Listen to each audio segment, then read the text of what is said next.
in an expandable mode. So our study is ongoing, and we integrate more and more sectors into this model. With this existing model, we made dozens of country and region-wide scenarios for different regions and countries, and later these studies were published in various peer-reviewed journals. So we use quite concrete methodology, which was published in many different peer-reviewed journals.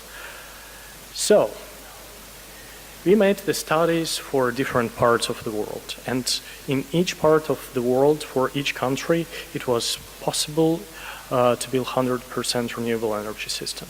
On this basis, we decided to make 100% renewable global power system transition model. In order to do this, we divided the world into 145 regions, which combined into 92 countries. And for each of the regions, hourly-wide resolved simulation was run for each time step from 2015 to 2050. The model was running under constraints such as existing capacities for different technologies, maximum limits on installed capacities for these technologies, financial, technical assumptions, and availability of renewable resources, renewable energy profiles, and demand profiles. Also, we included in the model assumption of constantly growing electricity demand. So, based on IEA assumption, we think that by 2050, electricity demand will nearly double and reach 29 petawatt hours per annum. Every region of the world will have a completely different transition pathway towards 100% renewables due to different climate conditions, different demand features, and most importantly, due to different starting energy system structure. But on global level, PV and wind will become the most important source of energy in the system, providing more than 87% of electricity generation. Share of fossils will shrink to 2%, which will be provided by gas generators running in 2015 on biomethane and synthetic methane, only to balance seasonal fluctuations of renewable energy generation and demand. Nuclear will stay in the system due to the fact that some of the existing nuclear power plants will be still available by that time. But the share of nuclear will be negligible for our scenario, only around 0.3%. And every country in the world will have different transition pathway and different final structure of 100% renewable energy system. Obviously, the countries around the Sun Belt will have a dominating share of PV in their generation mix. Some countries at high latitude or with especially good wind condition will have higher share of wind. And limited number of countries with extremely good geothermal and hydro potential will build their own energy system nearly without PV and wind utilization. Not only power generation structure will completely transform. We will see emerging new storage sector. Electricity output of storage will increase from nearly nothing today, only 33 terawatt hours per year today, to 15 petawatt hours a year in 2050, which will be equal to 1/3 of all electricity consumed by the system. Batteries, system-level batteries and prosumers batteries will play the most important role, providing 95% of storage capacities in the future. And due to strong linking of storage, of battery storage to PV, we will see the high shares of battery storage in the same regions where we had high share of PV. And SNG supply, so power to gas storage will be used only in the regions where we see high seasonability of demand and, which is more important, high seasonability of renewable energy generation profiles. Despite the fact that the system will face dramatic transformation of generation sectors and huge new capacities of storage will be needed, this future 100% renewable energy system will be able to provide electricity on quite cost-competitive level. We assume that cost of electricity in 2050 can be around 52 euros per megawatt hour. Of course, huge capital investment will be needed during transition period.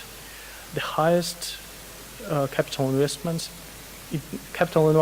will peak during 2025-2030 due to the fact that during this period old fossil-based capacities should be retired and substituted by huge amounts of new renewable energy-based generation.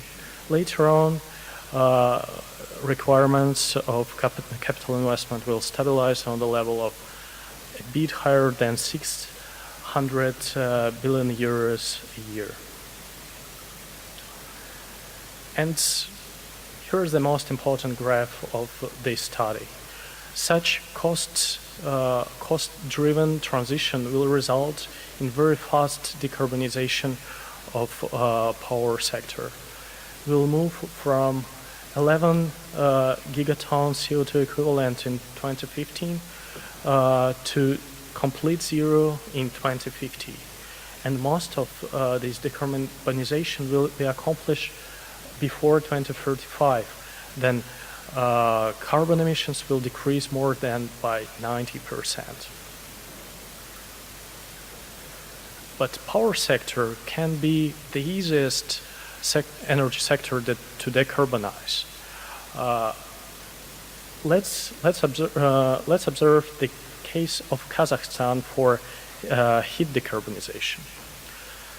Kazakhstan can be the extreme case for power and heat decarbonization because of harsh continental climate of this country and very energy-intensive economy of Kazakhstan, which means high space heating demand with very high seasonal variation due to the climate and high energy intensity and intensive industry means huge energy demand for industry. Part of this demand can't be directly electrified, and we will need to produce synthetic fuels to run high heat dependent industrial processes. But even in this case, 100% renewable energy system can be possible, despite the fact that electricity demand will increase more than 5 times, mainly due to electrification of heat demand system and energy resources of Kazakhstan are enough to satisfy this huge power demand. Future energy system of Kazakhstan will be, in this case, will be mostly dependent on PV and wind. And in the same time, huge amounts of storage, additional amounts of storage are needed to balance annual fluctuations of space heating demand. However, under these harsh constraints, system is working and can provide electricity and heat on quite affordable level. However, cost of electricity in such system will be a bit higher than cost of electricity in power-only 100% energy system. Cost of levels of heat will increase due to the fact that heat will become the product of electricity production, not the byproduct as it is today in Kazakhstan, where lots of heat is generated by CHP power plants. Next complicated sector is transportation. Same as for heat, it's not possible to fully electrify this sector, and quite huge share of demand should be satisfied by synthetic fuels in the future. Rail and roads can be directly electrified. It's quite easy, but marine and aviation can't be electrified with existing technologies. We'll need to satisfy huge synthetic fuels demand in the future. But effect of rail and road electrification is that high, that's significant, that even in case of 300% higher transportation demand in 2050, final energy demand for transportation can be on the same level as of today. To fulfill this transportation demand, we will need around 19 terawatt-hours peak of PV capacities. And electricity generated by these capacities, 35% of this electricity will be used for direct electrical mobility, 25% will be used to produce hydrogen, 7% for synthetic methane, and 33% should be used to produce synthetic Fischer-Tropsch fuels. In most of the cases, one very significant part of energy system is taken out of scope. Currently, in many countries of the world, fossil fuels are used to produce energy to run water desalination and water purification units. And in future, due to higher population, due to existing underground aquifers depletion, this demand for water desalination and purification will increase, and we can face major societal problems in many of the regions. But we have reverse osmosis desalination technology, and we have renewable energy sources. And with these technologies, this problem can be solved quite easily. So water crisis is not a technical problem. It's more like management and financial problem. Moreover, the biggest problem, accordingly to our results, is not to produce desalinated water. The biggest problem is to deliver this water to landlocked, distant areas like Tibet, Central Asia, etc. So this is how most of energy sector can be decarbonized.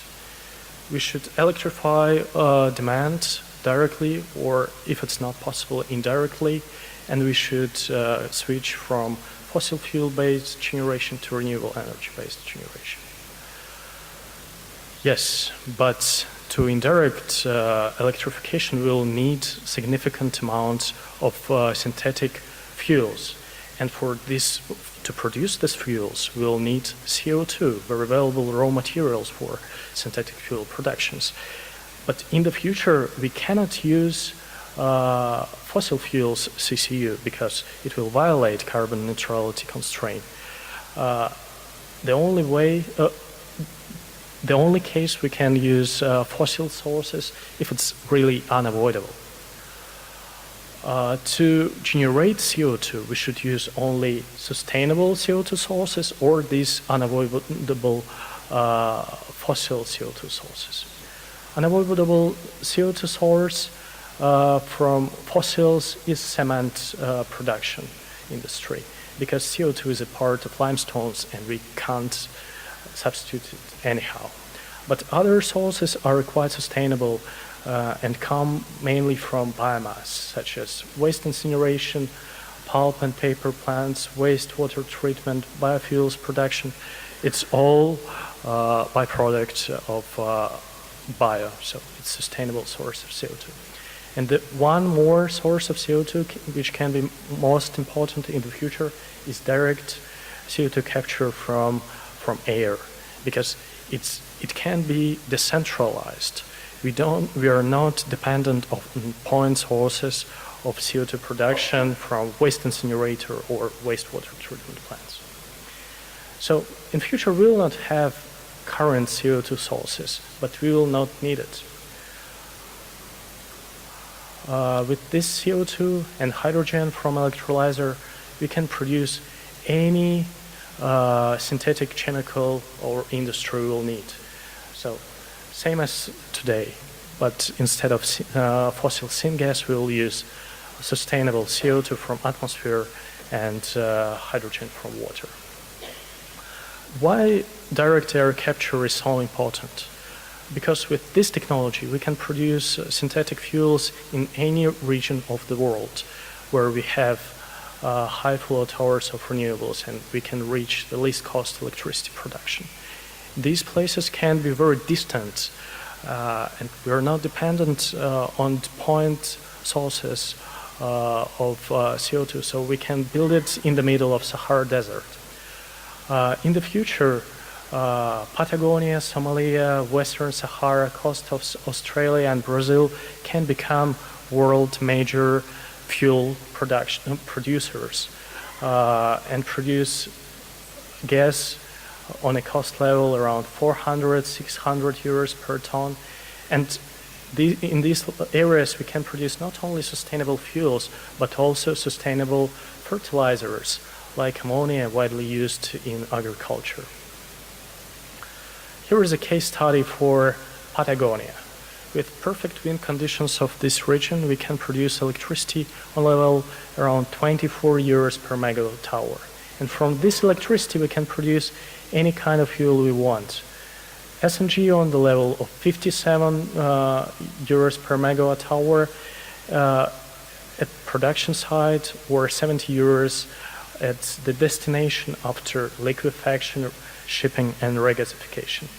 Even liquid fuels can be produced via power to liquid or other reactions, and these fuels can cost around 70 to 80 euros per megawatt hour. For these business cases, renewable energy capex and which is most important, where the cost of capital will play the most important role. With 2% lower weighted cost of capital, we'll have nearly 15% cheaper synthetic fuel, which will make the difference in the future. This is how we can reach carbon neutrality of the system. If we want to reach carbon negative development and decrease the effect of global warming to less than 2% Celsius, we need to integrate CO2 removal capacities in the future. And DAC can be the key technologies for this because of quite high learning rate, around 10-15% currently. And with this learning rate and possibility to utilize the least cost renewable energy all over the world, we can reach cost of CO2 removal around 40 to 60 euros per ton of CO2 in 2050. So it was our vision on the possible pathway towards carbon neutrality and even carbon negative development. Some other researchers also study this transition towards carbon neutrality on global way. One of the best studies was published in 2016 by Gridis et al., and they use physical net energy approach to balance future energy generation and demand. However, there are some drawbacks in this study, in our opinion. First of all, in the late 21st century, energy demand assumed to decrease, which is very unlikely. Also, they have quite high, quite fast ramping of renewable capacities and very high share of CSP, which we never observe in our studies. Another great study was published last year by Jacobson, and they also represent their view on global transition towards 100% renewables and total carbon neutral system. In this study, they highlight the importance of this transition. Efficiency gain due to lower utilization of thermal power plants, and also economical benefits because of lower mortality rates, because of climate issues, and they also calculate what will be the benefit from a jobs amount point of view due to renewable energy system integration. So this was our vision, and finally I can summarize that in our opinion such transition can be realized. In order and key technologies for transition towards carbon neutrality will be electrification, direct or indirect, and full conversion to 100% renewables in the future. In this future, PV will play the most important role in every sector, providing energy for power, heat, and synthetic fuels.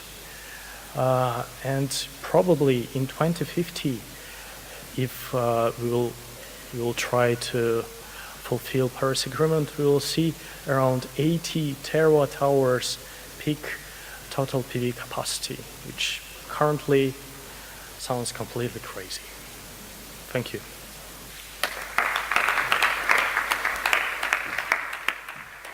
Thank you very much. Thank you, Dimitri. We'll have a first discussant, a practitioner, but also an academic, because Christophe Bonnery is, I think, the head of the French chapter and is president-elect of IEE, but he's also, in his professional life, dealing with perspectives and scenarios as director of Enedis, which is the French distribution company. So he's going to introduce the discussion rapidly, and then we'll open up to the floor. Good afternoon, ladies and gentlemen. That's my pleasure to start the question of which are going to be raised in this after these excellent speeches. And thank you, Ruud and Dimitri, for your presentation. You know the definition of a good economist. A good economist is someone which is able to let know that his errors are uncertainties. And this is something which is common with the scenario, long-term scenario, because economists all know that as soon as the scenario is issued, it is wrong. It's too late, it's wrong. What would be bad is if the scenario is wrong while he's doing the modeling. Then sometimes it is because of the uncertainties, so that's acceptable. Sometimes it is intentional, this is less acceptable. So introducing bad hypothesis or bad model is not good. So for that reason, I appreciate Ruud's presentation, considering that we have to distinguish scenarios depending on their special granularity, and we know Enedis that the granularity of a model when we are Enedis is a distribution company, so we distribute to each end user. We go to the final smart meters.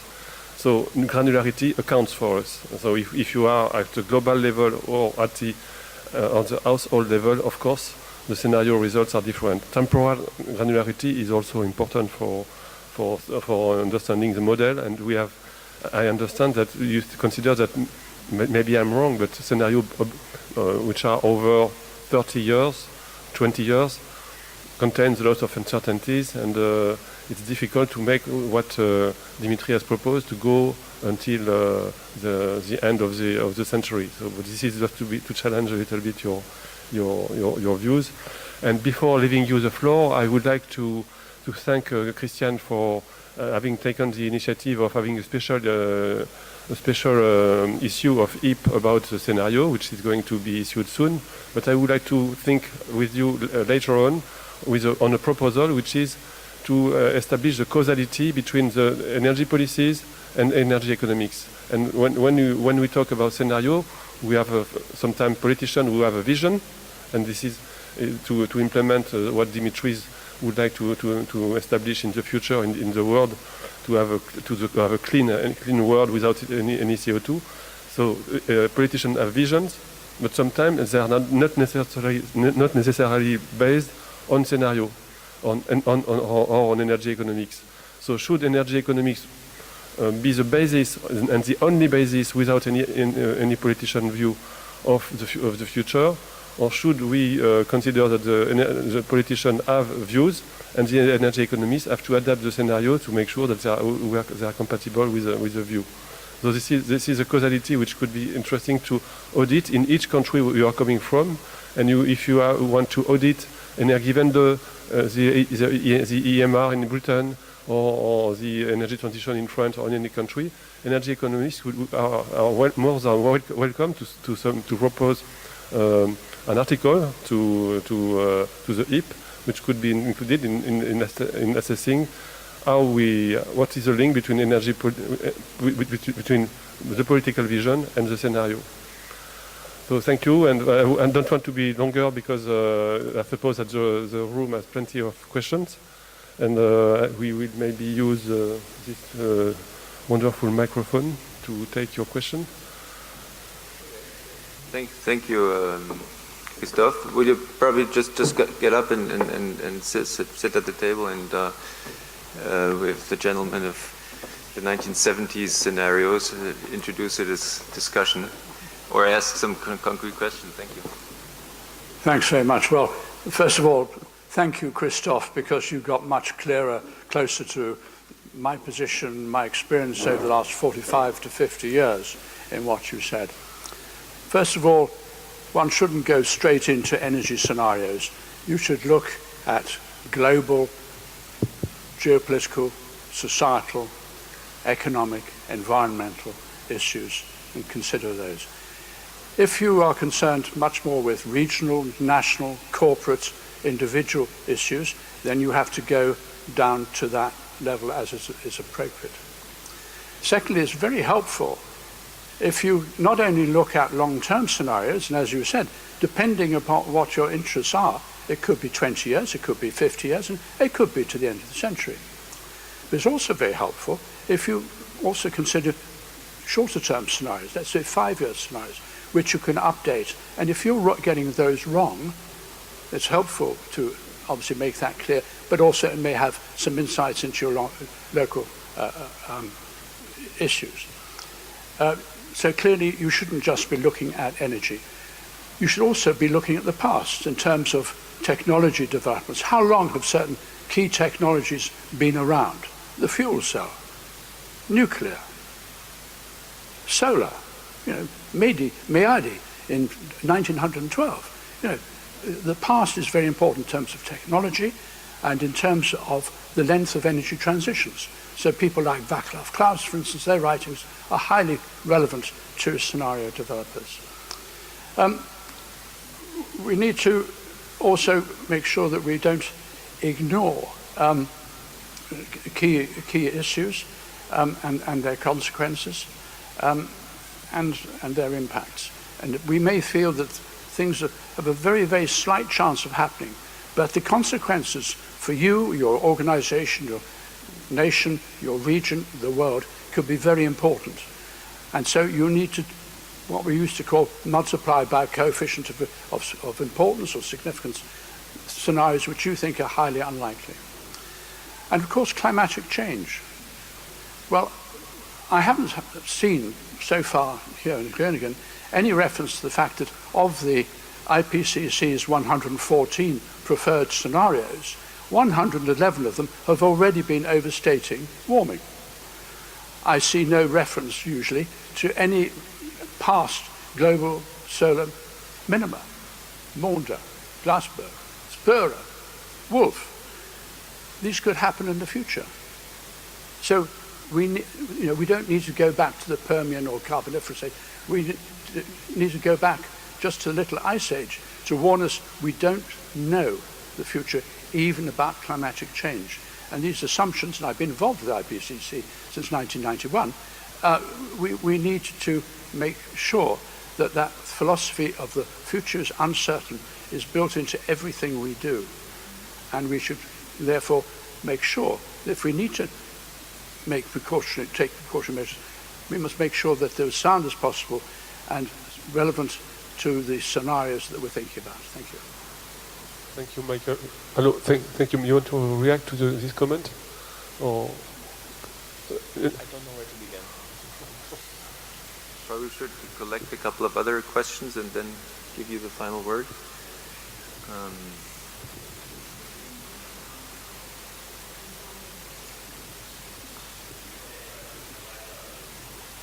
Excellent.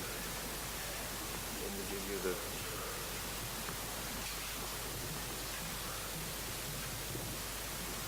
I wasn't sure you'd take questions from the right side of the room, but to be fair, anyway, thank you for your talks. Just for our second speaker, who gave us this, what I'll call perhaps Panglossian view of the future of decarbonization, and thank you for the thoroughness of that. Just a technical question, maybe. You see your LCOE, levelized cost of energy, for solar and wind coming down significantly at around 50 euros a megawatt hour. I guess euros probably. Which seems quite remarkable, even with some sort of maybe enhancement to technology which we can't anticipate. To see this happening is quite remarkable. But are you, if we look at the fact that in the northern hemispheres, which you say will use more wind turbines, which makes sense, we're still only getting about 1/3 of the hours per year through wind, right? And then we see, of course, in the Sunbelt latitudes of the world, maybe 3,000 hours a year of good solar. So we're still talking about a high levelized cost of energy, but you're saying this is going to be made up through a high levelized cost. You're saying low capacity utilization, of course, given the nature of wind and solar. Yet you see, and you're saying there's a high reliance upon batteries to smooth out supply. Are your prices for LCOE including the battery costs? Yes, the presented LCOE includes primary generation parts, cost of storage, cost of electricity transmission, and cost of curtailment as well. So it's combined of all these 4 parameters. And the reason of this unbelievably low LCOE in the future is assumed, the reason is our financial assumptions, mostly for the storage technologies. And if we see this dramatic growth of storage sector, dramatic growth of PV installed capacities, imagine how many doublings we will see of cumulative installed capacity of these technologies. And with learning rate of solar, with learning rate of batteries, the cost decrease will be significant. I mean, I understand you're using that to make it work, so to speak, but I just it's about 3,000 pounds now, or let's say roughly euros for installed kilowatt for storage, and what you're describing, I mean, the technology may magically appear, but as I see it now, given what we know now, your storage assumptions with known technologies today would make a much higher LCOE. We'll see in the future, but I would I would have more doubts about availability of raw materials to produce these batteries, because if there is a demand, there is a high demand. there will be supply of these batteries. If the system will need it, new manufacturers will appear, and they will build capacities to build these batteries, and they will flood the market with batteries if there is a demand and there is enough raw materials to produce this. We need to study availability of raw materials to produce these batteries. That's a real question. But if there will be demand for batteries, I think technology is mature enough, it exists, it just needs to be scaled up. And I don't see any issue. Yeah, I mean, it might be the case that a new technology will reduce the demand for lithium, for example, as a raw material for storage. I know cryogenic storage is being investigated also for storing electricity. It's possible, but as I was saying, it's I see this. I see your exercise as interesting, but I say it seems to me the biggest uncertainty is the storage and the economics of storage to make renewables doable. Well, we'll see what happens. Financial assumption is the weakest point of all these long-term studies, because we can't really predict what will be the number for it. But we have other studies, other references, researchers who are studying especially this point, and we don't make up these assumptions. We take them from respective references. So I can share these references and we can discuss this.